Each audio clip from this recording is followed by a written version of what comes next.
If you want to make money in a capitalistic healthcare system, create fear. You'll make a lot of money if you make people fearful. We call him the Compassion Doc. Each human being requires us to at least simply listen so we can understand their unique context, their unique story. Dr. David Rakel, family medicine physician and renowned expert in integrative medicine. We have a $4.4 trillion healthcare system that doesn't produce health. That's not healthy, and it's not a system. He literally wrote the guidebook on positive change and how compassion in healthcare has a measurable physiological effect on patients. We found that connection increased the number of neutrophils that the body produces to fight infection. So your perception of me is what triggered your immune system to work better. Dr. Rakel's revolution doesn't only impact how we approach medicine, but also the true power of human connection in our everyday lives. And in this time of division, of dichotomy, of political crap, now more than ever, we need to come together and truly listen to one another and learn and fill each other's gaps so we realize that, hey, we're more alike than different. This is the Curiosity Blueprint, brought to you by Flying House Media. Our exploration into human connection and how we see, hear, and impact one another. And now, let's get to my conversation with Dr. David Rakel. Dr. Rakel. Hello, Jason. Hi, how are you? It's great to meet you. Likewise. Thanks for having me. Absolutely. I cannot tell you how happy and excited I am that you're joining us today. So I really appreciate you taking the time and sitting down and having a conversation with me. Oh, it's one of my favorite things to do. So good. Dr. Rakel, so you wrote a truly wonderful book, The Compassionate Connection, The Healing Power of Empathy and Mindful Listening. So I want to know, why was it important for you to write this book? What is it about this information you felt was so important to share? You know, you go through medical school and you've kind of been conditioned in a certain way of seeing people. And when I came out of medical school, you know, I would almost listen to the story until I could attach a drug to it. and then I went out into a rural practice where I was one of two doctors at a 12-bed hospital in a small rural mountain town. And you get to know people's lives and their narrative and their context. And you realize there's so much more to this health and healing process than just attaching a drug. Now, don't get me wrong, drugs are a great thing. They help us do a lot of wonderful things in medicine. But if that's our first priority, we miss out on really understanding the complexity of life and different patterns or pathways that humans need based on their unique situation to find a healthy pattern through suffering, through complexity. And I wanted to learn more about that. And so I went and did a fellowship in integrative medicine. And the thing that really grabbed me and say, go this direction, was the mind body, which, you know, we only say that to make it simple for our human minds. There's no mind body, right? But there's this interconnection of our emotions and that non-tangible physical process that drives the physical is really important. And that process between two humans, kind of like what you and I are doing now, Jason, allows a deeper insight and understanding of how to get to that better place. Was there that moment in your career when you were like, this is not fulfilling. This isn't what I got into this line of work for? There was, actually. About my second year into practice, I was sitting with a person with depression, and they told me a story that would just make your head spin in regards to a reason for that person to be depressed. And once you live in a small town, you know, the going joke in our town was that you didn't need to use the blinker on your car because everybody knew where you were going. It provides so much insight when you're a physician in a small town because you know people in their lives. And when this person with rather severe depression was telling me their story, I realized this is so much more than Prozac, right? We don't have a Prozac deficiency per se. Hopefully the Prozac can help give them the energy that they need to then turn towards their suffering and really address what's going on in their lives. But the golden cow is not Prozac. And I think in our culture, we've put these drugs on this expectancy pedestal, if you will, that's where the power is. And that's not where the power is. And the science is teaching us that it's more through that deeper conversation of someone who's willing to listen to you with an open, compassionate heart and help you find a path through it together. And that process is more powerful than the pill. Well, what was so fascinating to me to read in The Compassionate Connection was this concept that it still to me is hard to fathom, but even making that connection with somebody has a true physiological impact on them, where our body begins fighting disease for us simply because of a connection we make with a healthcare provider. So, you talked about a study with 350 people with a common cold and how the way they were treated affected the way the body produced neutrophils, white blood cells. So talk to me a little bit about that. There is a literal connection where we're not just forming a bond, we are literally helping the body fight. Yeah, I find it so fascinating. We had a study, Bruce Barrett was the PI, and I focused on the human connection part of the study, where people were randomized into a good doc, a bad doc, and a no doc. So we couldn't call it that good doc and bad doc because we couldn't get it through the IRB, which is the ethics of research police station that we all have to go through. So we called it a standard doc, an enhanced doc, and a no doc. So if you came in, Jason, you had a cold within 48 hours, and I pulled the standard doc or the bad doc card, I disconnect from you. I really try not to allow a human connection to form. But if I pulled the enhanced doc, the good doc, my goal was to create that deeper connection, that friendship, if you will, that, hey, I'm here to help you and we're in this together. And then there was no doc, where the people with the cold didn't see a doctor at all. We found that connection, that good doc, enhanced doc, increased the number of neutrophils that the body produces to fight infection and increase what we call a cytokine. A cytokine is a chemical that our immune system releases to fight off the cold or the common cold. You could also use this with COVID, right? And it was also really important that you, Jason, perceived me as empathetic, that you saw me as kind, rather than me just thinking I was kind.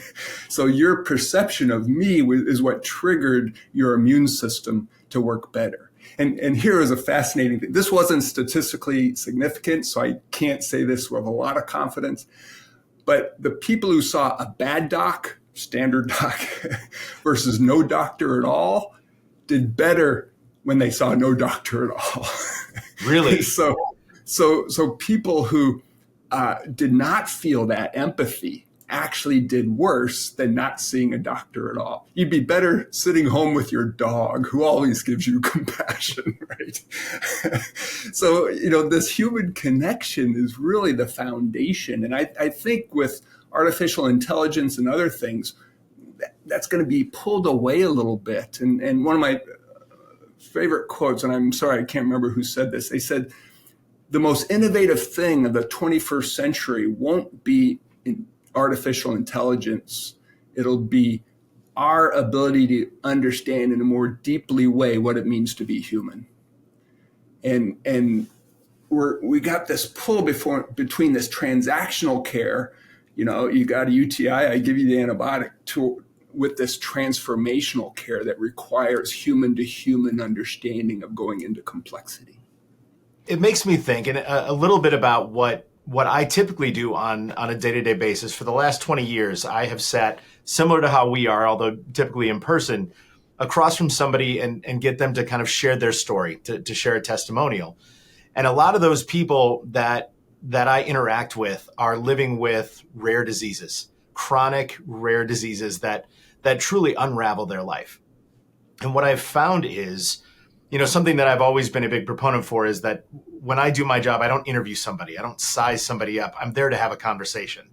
I could follow a list of questions on a piece of paper, or I could just be a human and I could understand what it means to be a person going through this situation. What's been fascinating to me, how often and how long they go without this compassionate contact from healthcare providers. There was one woman who for 10 years was told, we don't know what's wrong with you. We don't have a diagnosis for you. We don't understand why your body's doing this. And they start throwing prescriptions, this way and that. So for 10 years, this woman is living thinking that she's losing her mind, that she's fabricating these elements of hers, and she's developing this distrust of the medical community. And it's not until 10 years later into this journey that somebody finally listens. And now suddenly she's on this path, and she's got the passion to keep fighting. She's got treatment that is viable, and she has hope again. And what I have found, though, is in sitting down across from somebody like that, to truly sit and listen and make this connection, and to care about who they are as people, to relate to them as a parent, as a father, a brother, it has opened them up to me, somebody they've just met that day, to tell me things that they don't even tell their loved ones. I mean, that to me is why I got into what I do. The ability to make connection with people hits both of you on a very deep level. It's very therapeutic. And so I wonder for you in your field, when you're approaching somebody in this manner, like a human, not a symptom, do you find it that patients are telling you a little more than maybe they told their last doctor, giving you a little more information that you can work with? Yeah. You just telling that story, Jason, made my hair stand on end a little bit, because you touched on beauty there, right? I mean, the beauty is this open trust that I'm going to tell you authenticity because you're a kind human, you're willing to sit there and listen, and we're going to go a little bit deeper. And that takes some time. That's why I love primary care. My friends pay me for being their friend. It's the best job in the world. But what happens there is that at some point, okay, I'm not only going to be authentic with myself, I'm going to allow that information to come forward that allows me to make the most authentic diagnosis. Otherwise, we're just dealing with the physical, and the physical without the non-physical is incomplete.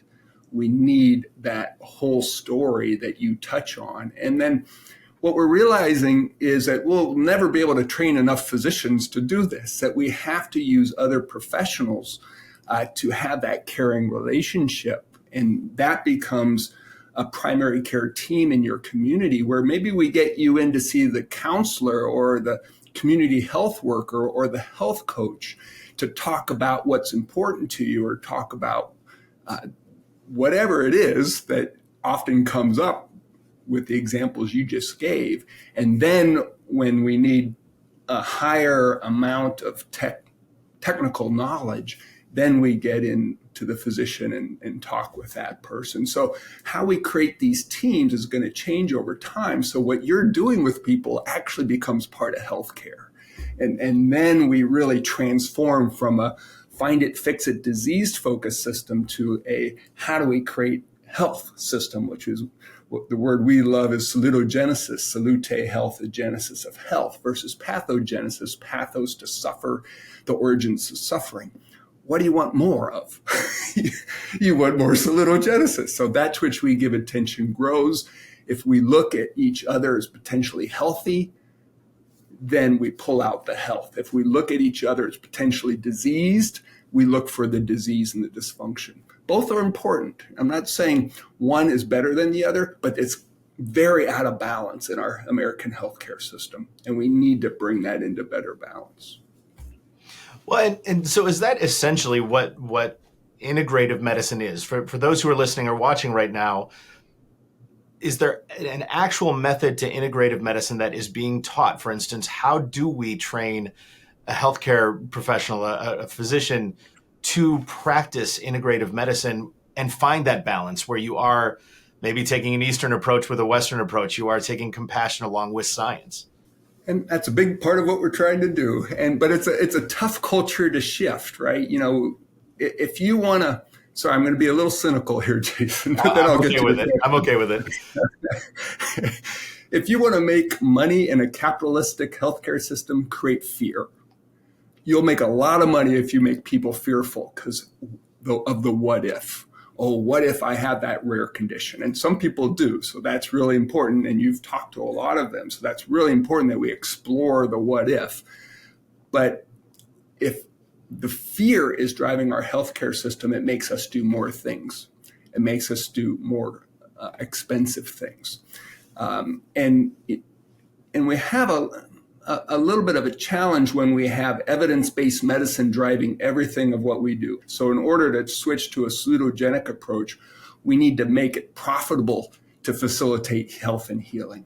And so that's what we're trying to train. And America right now is really focusing on value-based care. A value is better patient health outcomes with a better patient experience at a lower cost. So we have a $4.4 trillion healthcare system that doesn't produce health. That's not healthy, and it's not a system. So we really have to shift that. So how do we pay? And we're doing this through population management. So if I have a population in my town and I get paid a certain amount per month to pay for my interprofessional team, people like you and a psychologist and a social worker and a nutritionist, maybe a spiritual guide, all these other folks who get paid to keep people healthy and out of the hospital. And then we start to shift how we train people. If that becomes the market for what we do in healthcare delivery, then that shifts the intent. And then we start to see what's right with you instead of what's wrong with you. And so I'm being cynical because so much is driven by money. So if we're going to play the game of that, we have to make health and healing profitable, or maybe not profitable, but sustainable. When we look at what primary care docs love about their job is what you do every day. It's about that deep connection and finding meaning between two humans. And so how much we make is generally not for primary care top of our list. It's usually third or fourth. It's up there. But number one is that human relationship. So I admire what you do. Well, do you find, because again, a lot of these people that I talk to do talk about the stress that's involved in feeling isolated. Again, a rare disease patient doesn't know anybody else that's going through what they're going through, doesn't always have a care team that understands or is willing to understand. But do you find that with this approach, this integrative medicine approach and compassionate care, that the patient now feels more a part of this process? They're more likely to be adherent to any medications. They're more likely to be investigative of what they can change in their own home life. Are they becoming more a part of a process as well as their loved ones, their care partners at home? Yeah, that's such an important piece of the puzzle, Jason, is that patient empowerment. And integrated medicine, I forgot to define what it is. It's really about combining both traditional and non-traditional methods. And it includes things as simple as nutrition that often weren't taught in medical school. So we're filling gaps to really give patients more opportunities. Let me give an example of low back pain. It's the most expensive condition that we see in healthcare. There is no one good treatment for that. There's about 50 treatments that work about equally as well. And so integrative medicine allows more tools for us to address that complex problem. And any tool works better if you believe in it. So if I have 5 options and I say, hey, my neighbor did great with acupuncture, I'm going to recommend acupuncture because that belief and that expectation of that, even if the therapies are all equal, that's going to result in a higher effect size for that treatment. So it's not only about having more tools in our tool bag, it's also having tools that are less harmful. Acupuncture is not that harmful. Forgiveness is not harmful. But who's making profit off of forgiveness? Not very many people. So we have to look at the evidence of benefit and the evidence of harm. And that's a lot of what we do here in integrative medicine is we should start with, nutrition. A plant-forward diet has really strong evidence and it's not harmful. So that should be priority in how we address diseases, even the rare ones, by reducing inflammation over time that all disease needs to grow, which is that chronic inflammatory state. In his book, The Compassionate Connection, Dr. Rakel shares how stress elevates cortisol levels in the human body, which can have detrimental effects in many ways, including immune system suppression, increased inflammation, weight gain, cognitive impairment, mood disorders, and even cardiovascular issues. Dr. Rakel emphasizes the importance of mitigating these adverse effects by cultivating empathy and supportive relationships, which can lower stress levels and reduce the negative impacts of cortisol. Well, one thing that I've learned more about recently is the stress hormone cortisol. And again, I mentioned a patient going through a difficult time who doesn't feel that there are answers, has a high level of stress. What is the true impact of cortisol on our overall health and how it impacts us systemically? And again, how does this approach kind of maybe lower those and have a domino effect of positivity? Boy, there's a lot in that question. Let's talk. I have a lot of questions for you. I got to get them all out. I don't know what to do. Okay. Well, let's talk about cortisol. So cortisol is part of the fight or flight response, the sympathetic fight or flight response. So when I'm getting ready to fight or flee, my body makes cortisol. So that's a stress hormone. Cortisol will mobilize sugar. So I have more energy in my muscles to fight or flee. It also stores fat particularly if the stress is long term, it stores fat. So I have more energy stores to fight or flee. And it gives me energy. You put people on steroids, they get really talkative. I had 2 cups of coffee. I'm sorry, I'm similar to taking some prednisone. But what does that do? It gets us ready to fight or flee. That is a really important hormone, but it shouldn't be constantly elevated. And that's what we're seeing is this constant elevation of cortisol. Cortisol, when we put people on steroids, also suppresses your immune system. So we use steroids for a lot of autoimmune type of inflammatory conditions. But that also puts people at risk for pneumonia and other infections. So high levels of cortisol also make us more susceptible to opportunistic diseases like COVID and common cold and other things. One of the things I like to say is if they did a study of how people perceive chocolate cake in France and in America, and they said, what's the one word you associate with that chocolate cake? In America, it was guilt. it was, oh, I shouldn't eat that, It was fattening. And in France, it was celebration. And same chocolate cake, but the American way triggers cortisol, right? It triggers that, negative emotion. In France, celebration, cortisol goes down. Same chocolate cake, but if you eat it from the French perspective, less cortisol, less weight gain with the same cake. So cortisol causes weight gain. So how you perceive even that chocolate cake can influence how much fat deposits in your body. But that's a fun story I like to tell because it shows how important our perception is, right? I can see life as terrible and suffering, or I can see people as, hey, sorry, I'm going to pick on you, Jason, because we're talking to each other. That's Jason. He's got a lot of good in him. And how do we pull that out?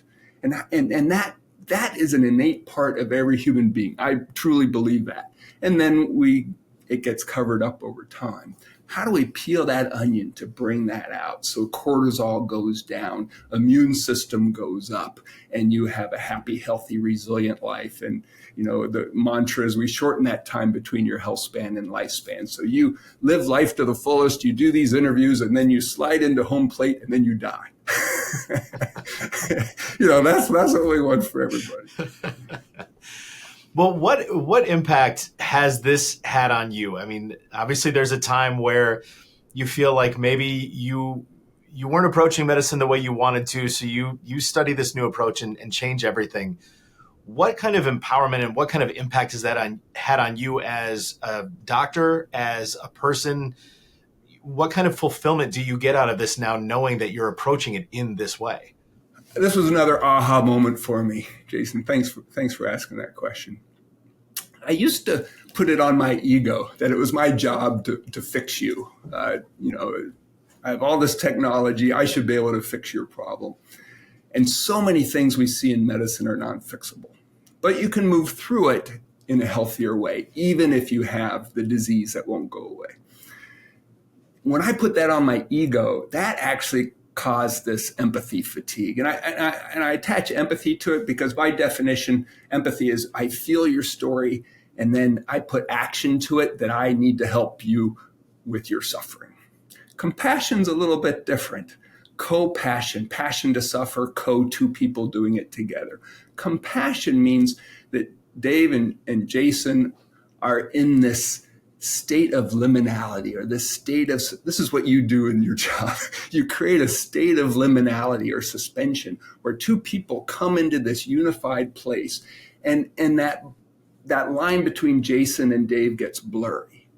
And when I hear and feel your story and you hear and feel my story, we agree that we, as one unified, interconnected thing, which I believe all living things on this planet are, find a path towards suffering, through suffering to health, because we're human together. That you cannot have compassion fatigue if you do that well, because it's not about Jason, it's not about Dave. That's what causes the suffering, is when I attach my ability to cure you with Dave's smartness, right? Let that go. We're two humans, and think of it as we're going to walk down the beach together and get to a better place that we both want to go. So it's a unified process, and that's why I imagine you love this work so much, and that's why I love this work so much, is because you get a lot out of it. Absolutely, and I was talking with friends in my team about how I was going to sit down with you shortly, and it made me just kind of reflect on a lot of the people that I've sat down with over the years. Earlier in my career, I worked for Oprah Winfrey. I was a part of her show and her network for many years. So that afforded me the opportunity to meet a lot of different people. And there's this one story that I realize every time I think about my career that my mind immediately goes to. It was the first opportunity I had to go out in the field and sit down across from somebody on camera and hear their story. But there was this moment when I realized that what I was about to do was so much bigger than my career. It was so much bigger than this episode of television. I was about to sit across from a husband and wife who lost all three of their children in a car accident. And the circumstances behind it were devastating. It was a car accident where mom was with the children, but dad was off at work. And when he got the news, he found out that all three of his children had been airlifted to 3 different hospitals. And he had to travel from hospital to hospital to hospital, essentially to say goodbye to his children. And my job as a new father, I had just had a daughter. She was about 1 year old. And I had this opportunity to sit down with them. And I had this list of questions that was approved by the team. This is what we want to get out of the story. And I remember I took those questions, Dave, and I threw them away. And I was like, I can understand what it means to be a parent, what it means to be a father. So I can give them the time to just listen and to be a part of this relationship. By the time that conversation was over, they ended up offering me the last tissue in the box because I was crying just as hard as they were. And I remember being embarrassed saying, after a story like that, I'm not going to be the one that takes the last tissue. But we all shared this hug afterwards. And the reason it's so significant to me is I think about them nonstop. It's been probably 16 years since that conversation, and not much time goes by before I think about them again. The reason when you talk about that moment of it not being about what Jason needs, not being about what Dave brings to the table and the smartness, that this is really, conversation is a living, breathing organism all on its own, as is compassion and caring. And that is exactly why I love what I do, because that, I believe, left an impact on them, but I know all these years later that it has left a mark on me that'll never go away. That's beautiful. And look at how that's fed you and your career and what you've done for others. There's 2 mantras that come to mind: making space for grace. That's kind of what you did when you threw your script away, right? You're making space for grace, and you're giving life to life, right? How do we give life to life? That's what you did in that story. You said, okay, I'm getting out of the agenda and we're just going to be human together, because I can relate. Most humans can relate to that. Yeah. if we get out of our critical mind and just drop into the present moment, which is a beautiful story. Thank you for sharing that with me. In The Compassionate Connection, Dr. Rakel discusses the role of mirror neurons in fostering empathy and compassion. Mirror neurons are specialized brain cells that enable us to understand and share the emotions of others by mirroring their actions and feelings within our own brains. Dr. Rakel says that activating and sensitizing these mirror neurons can enhance our ability to communicate positive feelings and foster connections with others. In fact, it's been proven that positive emotions are contagious. So if a caregiver has confidence a patient can heal, the patient will synchronize with those feelings and start believing he or she can heal. And you talk about this in your book as well, that we are wired to literally feel other people's pain. Is that true, that we can study brainwaves and see that when somebody else is hurting, our brain function and our brain activity actually changes to simulate that same pain? Yeah, there's been a number of beautiful studies. Lying in bed with my wife each night, I think of one of where they did all the biorhythms of the human body of couples who've been together for a long time. And you could actually predict whether they're going to get a divorce or not by how synced their biorhythms are. And wow. And this happens between two people if they're connecting, right? If you're really connecting and you have that trusting relationship, you share biorhythms. This has also been done in horse riding therapy with kids with disabilities. They monitored the biorhythms of the horse and the biorhythms of the child riding the horse, and they start to synchronize. So there's all sorts of fascinating data to show that we are interconnected. If I can, there was another fascinating study where they had two separate humans go into separate Faraday boxes. So Faraday boxes block out all electromagnetic energy. And they shined a flashing light in a person in one box, and they connected an EEG to the person in the other box. And they wanted to see if that flashing light could be picked up on the other person's brain in the other Faraday box. When they kept these two people separate without a relationship, there was no connection. But when they had those two people come together and form a trusting relationship, kind of like what we're doing now, Jason, they put them in the separate Faraday boxes. And when they flashed the light in one person, they actually picked it up in the other person's brain. So this non-local science, this quantum mechanics is what it is. I mean, physicists are talking about this, right? Which I love because they just care about whether it works or not. And it does, this human connection. And in this time of division, of dichotomy, of political crap, now more than ever, we need to come together and truly listen to one another and learn and fill each other's gaps so we realize that, hey, we're more alike than different. That blows. It actually gave me the chills while you were saying it, because it doesn't register to me how something like that is possible, but we are clearly connected in some way, and that absolutely blows my mind. Yeah. What do you think it is then? If that is the case, we are wired this way to be so connected. You mentioned politics and division and disagreement, but what do you think the real trouble is? As children, we're wired to be connected. We're curious. We approach things from a baseline of, I don't have any biases. It's being very much in the moment. But over time, we lose that. What do you think it is that has caused us to rewire our brain and not lead with that connection and compassion? Another complicated question. I will tell you one. I'm going to put you to work. I'm going to put you to work today. One idea from one brain is we've heard a lot about social media, but let's talk about that a little bit. Is when a child's mind is conditioned, it's conditioned early on, and once that's conditioned, it's hard to change it. So if they're being conditioned by an inanimate object, so, these things and not these things, what do these things do? At least in social media, as we get older, they feed us belief systems that we already believe in.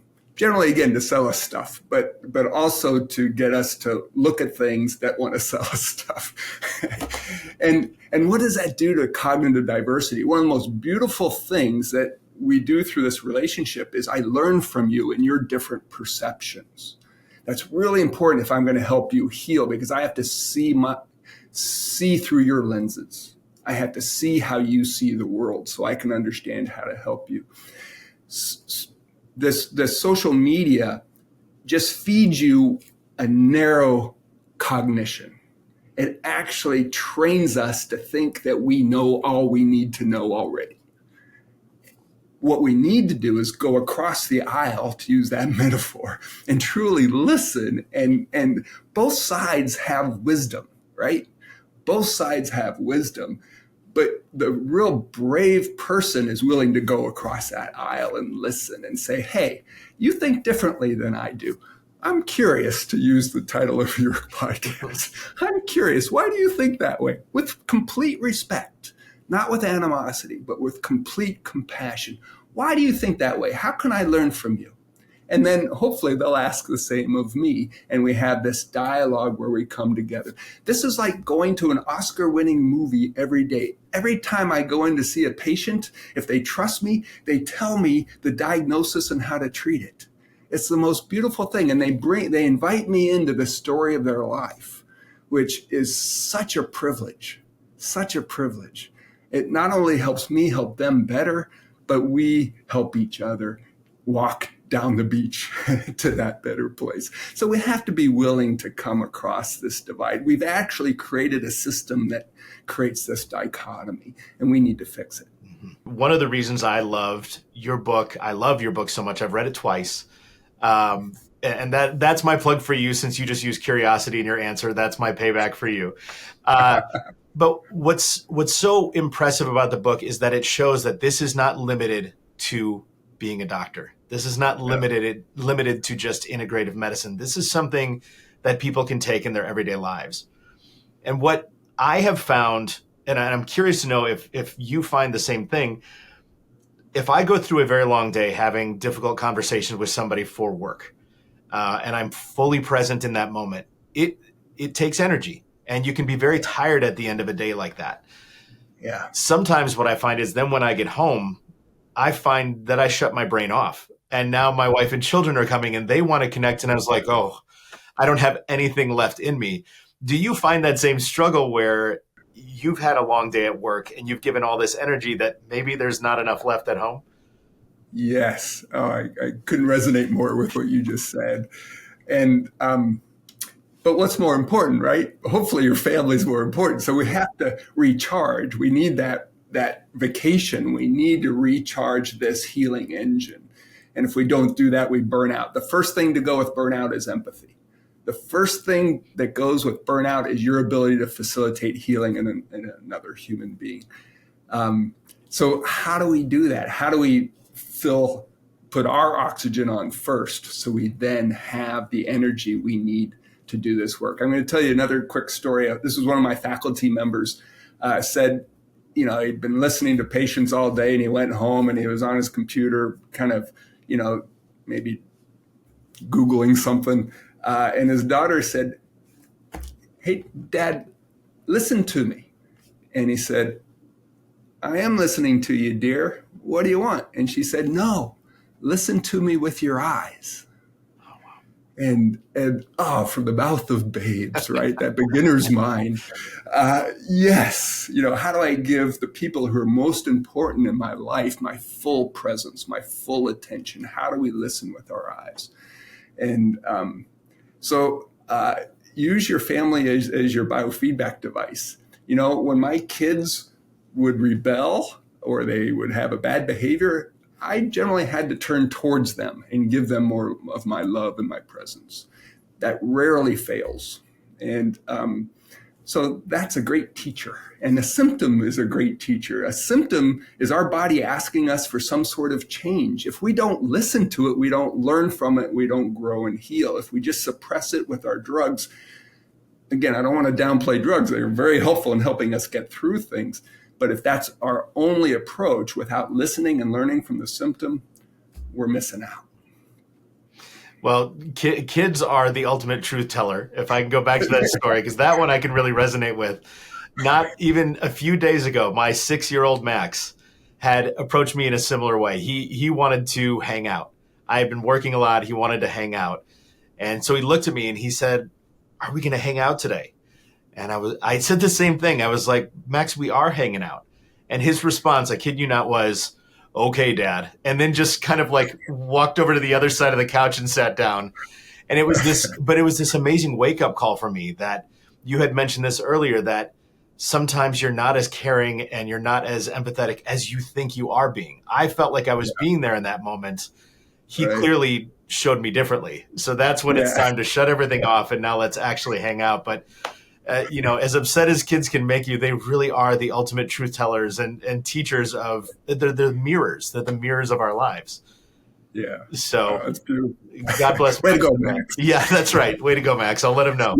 He's your best professor right there. Right. So, my goal of sitting down with you is to understand all of this better, but also to kind of provide some framework for anyone out there listening, like I said, not in healthcare or in healthcare, to better understand how this can serve us in everyday life. So as you have studied this art of compassion, what is it that you take with you? What is your approach in an everyday life to make yourself present? Because sometimes it can be difficult when there are so many things going on to be mindful in how we listen. How do you personally take that approach and make yourself more mindful? Yeah, this is such an important piece, is how do we do this for ourselves to prepare us to do it for others? So it's a continuous process. I don't always have time to meditate every day for, half an hour. So and this might be a cop out, but I say, okay, how can each patient I see be my meditation? So what's my induction? My induction is the door into the exam room. And as John Kabat-Zinn teaches, you drop in, you get out of your clutter, you get out of the story of your last patient, and you use that threshold to drop in, to be present fully with that human being. And that takes some intention. And if you do that, then I feel they see that, imagine how much information you obtain in your mind when you meet someone in the first 30 seconds. If you come in with that presence of, hey, I'm here to help or support or care for you, and we're in this process together, that's a really important first step, which then opens the door.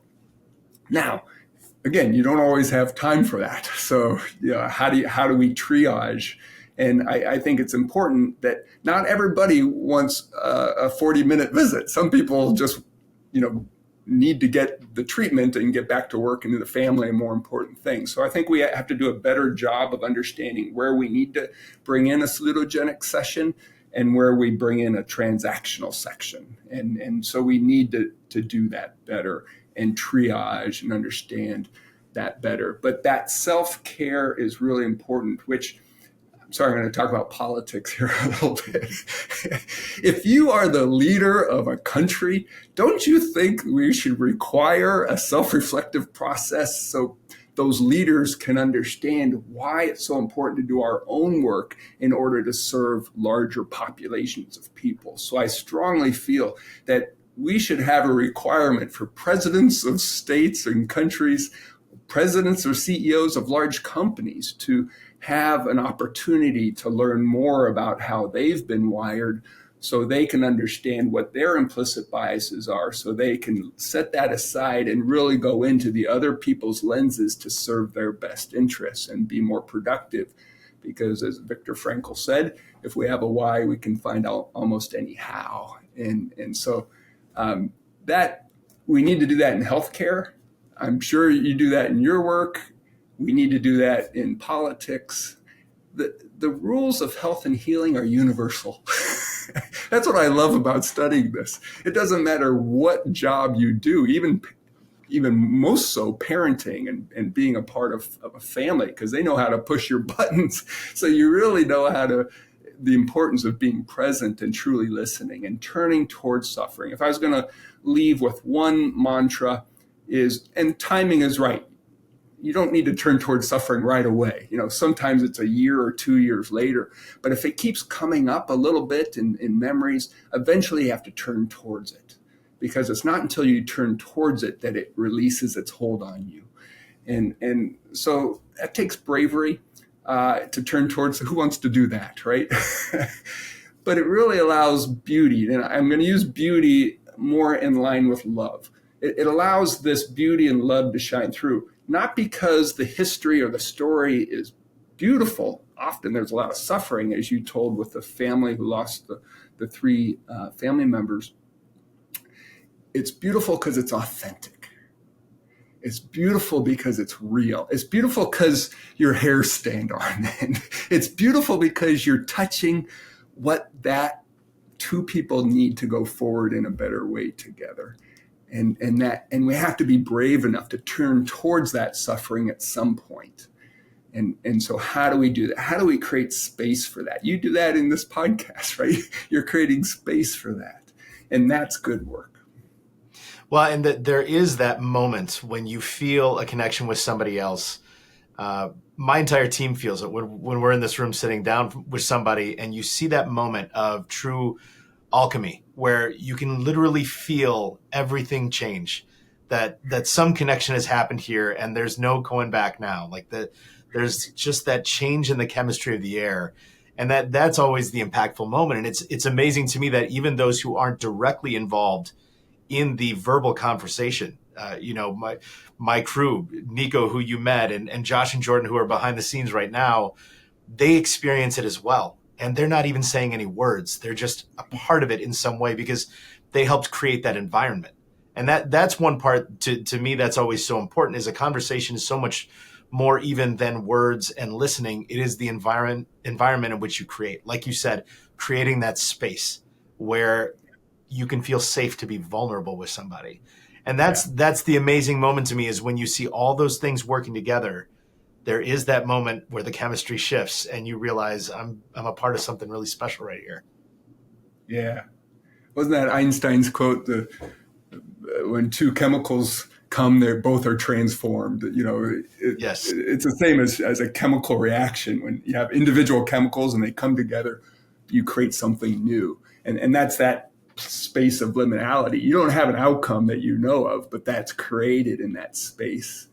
And don't you think, Jason, that we have a lack of those spaces, particularly in this world that we're creating for each other? A sincere lack of those spaces. I think also there's a self-imposed ignorance to our own biases. I don't think people often realize the number of biases we walk around with in a given day. And I think we hear that word and we think really big terms, but bias is just a preconceived notion of anything, is it not? So I think that's a serious problem, is that people don't realize the amount of times we're making decisions on something before we've even experienced it. And I would assume in your field, that's very common, because we see a symptom, we connect the dots instead of sitting back and thinking, like you said, what is that why? Yeah, that drives the system. We worked with the VA to create this whole health system where the question was, what's wrong with you, but what do you want your health for? So when we start with that question, what do you want your health for? It drives behavior, and health is much more about what you do than what you take. So if you are eating that broccoli or going for that run because you want to be there for Max and you want to have deep connections with Max, then you're more likely to eat that broccoli and go for that run, or forgive your neighbor, right? I like to throw forgiveness in there because it's so powerful. Jack Kornfield said, forgiveness is giving up all hope of a better past, which I love. You might as well just forgive and move forward, and don't forget, right? That's how we learn and develop wisdom, but we forgive to let go of all that weight. And so, yes, how do we make the space for that? Well, I would love to go back to a why question for you. Why was it that you got into this field? What was it about medicine and healing people that drove you and said, this is how I want to spend my life? Oh, I was going to be a geologist because I love nature, but then the rocks wouldn't talk back, and I love this this human connection, and I love being a super generalist, and there's a little jealousy because all the attention gets towards specialists, right? We don't get a lot of attention for being a super generalist, someone who has a wide breadth of knowledge of the complexity of the biopsychosocial spiritual model. I love that because you are more than just a physical enzymatic blood circulating piece of flesh. You are so much more than that. And I'd love to understand what makes up this human being in front of me and how we can find a path towards reducing the need for that higher level of care. And we need both. We need those experts who are knowledgeable about those rare diseases. And we also need to shift a momentum of these reversible lifestyle diseases that are now dominating some of the challenges in healthcare. So what pulls me into it is this, frankly, and the complexity of life. And it's you'll never be an expert in it, but the fun is the journey and trying to figure it out for each patient. And then how do we do that for large populations of people? And it's a science. It's salutogenic science. It's what's the science I need to know to keep these people healthy so they need less things. Less emergency room visits, less polypharmacy, less counseling sessions, so they are resilient, fulfilled human beings. And we got a ways to go on that. So we got job security, you and I. Well, I can tell, I kind of know the answer to this because I can tell the way you light up when you talk about this is true, genuine excitement. But do you think if you were to look back all those years ago to a young Dave who decided to go into this field, are you fulfilling what that prophecy was for you? Has this fulfilled what you hoped this profession would be? Very much so. I also recognize I'm very privileged. Privileged because I was loved. I was loved growing up. So this love is apparent to me. Not everybody grew up in that environment. And so that's why I think it's really important for us to, if we're going to improve the health of a population, the ones that need us most are those who weren't loved or have more vulnerability, who don't have the privilege. So we need to give back. I mean, I'm so grateful for my upbringing that allows me to see the positive in people. You know, just imagine if you were abused your whole life or if you suffered, you're not going to have that perception.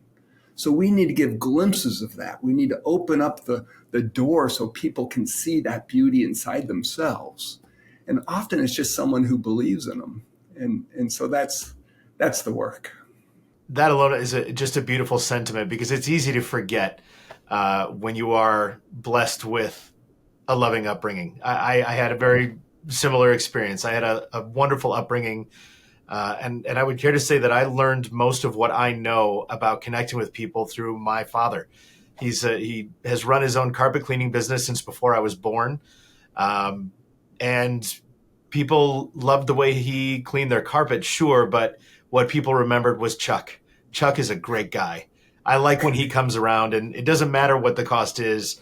I feel great welcoming him into my home. And I think that, for me, that's who he has been. That's who my mom has been my whole life. And so that has kind of set this path where I've been fortunate enough to be around people that understood what it means to connect with somebody else. So I relate to what you say there, that it's a blessed upbringing when you have love in the household. It is. So Chuck would come and clean your carpets and leave good karma in your house. That's exactly. He takes the dirt, he leaves the good karma. I should have him put that on his van. That's a good slogan to share with him. I want to leave you with one question that I like to ask everybody. If you had just one pearl of wisdom that you could share with somebody to learn from what you have learned about this compassionate connection, what would that pearl of wisdom be? What could somebody take with them right now? Probably to get out of my judgmental mind. When you let's say you've got 1,000 people in front of you. Each one of those people deserves your complete presence and attention. It doesn't matter what they look like, what they believe. Each human being requires us to at least simply listen so we can understand their unique context, their unique story. So the timing of that is really important. If I see you and I'm already in judgment, okay, you've got epigastric pain, I'm just going to shut off your acid pump with this drug and I'm going to go to the next patient. That's not it. What's eating you up inside? Listen to metaphor, understand the complexity behind the symptom for every human being. So go in without judgment. And then once you have that information, then put your training expertise, judgment, if you want to call it. But let's say I bring in my training then in service of you. So the timing of when you want to put your expertise on is really important. You don't do that right when you walk in the door. You first need to listen. We were given 2 ears and 1 mouth to be used in that proportion. and so that would be, and it's fun, right? It's like going to the movies. Each one is an Oscar-winning movie if you take time to listen. This has been every bit as great as I hoped it would be. A truly invigorating perspective that you have for me and for my whole team. So again, I thank you so much for being so gracious with your time, sitting down, allowing me to be a little bit curious about everything that you're teaching. And all I can say is just keep doing it. And I'm going to keep reading your book. Thanks, Jason, for creating another meaningful connection in my life. So I'm grateful. Thank you, Dave, so much. And have a great rest of your day. And we'll stay in touch. All right. Awesome. As human beings, we're all wired to be connected to one another, with instincts pulling us toward compassion for others. Unfortunately, it seems time and work-life stress may rewire us to neglect these instincts as we find ourselves more distant and disconnected than ever before. But as Dr. Rakel has shared, now is the time to go back to these most basic principles of human understanding. To listen more, to care more, to put ourselves in each other's shoes. The impact of this simple act not only positively affects our mental health, but our physical health as well. And as he says in his book, The Compassionate Connection, we all have healing powers. It simply seems we need to make the choice to use them. I hope our conversation provided value to even one of you out there listening. And if you've made it this far, I want to thank you for being curious. If you haven't already, hit the like and subscribe button to join us in our weekly conversations and become a part of our community.